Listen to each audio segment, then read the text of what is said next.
যেখানে সবাই ধারণা করেছিল এবারের আন্দোলনেই ইরান সরকারের পতন ঘটবে, সেখানে সব খেলা ঘুরিয়ে দিলেন আয়াতুল্লাহ আলী খামেনি। ইরানের গোয়েন্দা সংস্থাগুলো বহুদিন ধরেই নীরবে এই আন্দোলনের পরিস্থিতি পর্যবেক্ষণ করছিল।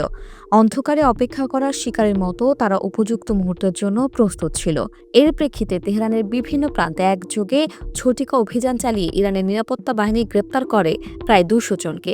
এরা কেউ সাধারণ বিক্ষোভকারী নয়। তাদের হাতে স্লোগানের প্ল্যাকার্ডের বদলে পাওয়া যায় হ্যান্ড গ্রেনেড, ছুরি, পেট্রোল বোমা তৈরির সরঞ্জাম এবং নাশকতার বিস্তারিত ব্লুপ্রিন্ট।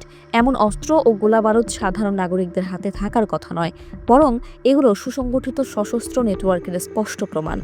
জানা গিয়েছে, গ্রেপ্তারকৃতরা কুর্দিস্তানের কমলা পার্টির সদস্য বা সহযোগী। ইরান এই সংগঠনকে আগেই সন্ত্রাসী গোষ্ঠী হিসেবে ঘোষণা করেছে।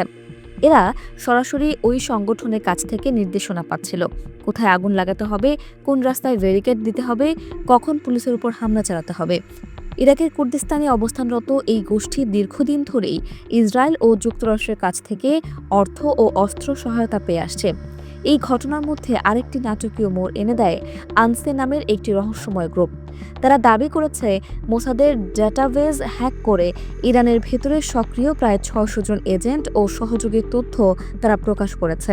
নাম, ছবি, ফোন নম্বর এবং হ্যান্ডলারদের পরিচয় ফাঁস হওয়াকে ইরানপন্থী গণমাধ্যম মোসাদের জন্য এক নজিরবিহীন গোয়েন্দা বিপর্যয় হিসেবে বর্ণনা করছে। এতে ইরানে থাকা অন্যান্য স্লিপার সেলগুলোর মধ্যেও আতঙ্ক ছড়িয়েছে বলে দাবি করা হচ্ছে। এসবের মধ্যেই সরকার বিরোধী বিক্ষোভের সঙ্গে সংশ্লিষ্ট অভিযোগে প্রথমবারের মতো একজন বিক্ষোভকারীকে মৃত্যুদণ্ড কার্যকর করতে যাচ্ছে ইরান। ২৬ বছর বয়সী এরফান সুলতানিকে বুধবার ফাঁসি দেওয়া হতে পারে। অর্থাৎ বেশ শক্তভাবেই আমেরিকা ও ইসরায়েলের চক্রান্ত ভণ্ডুল করে দিচ্ছে ইরান।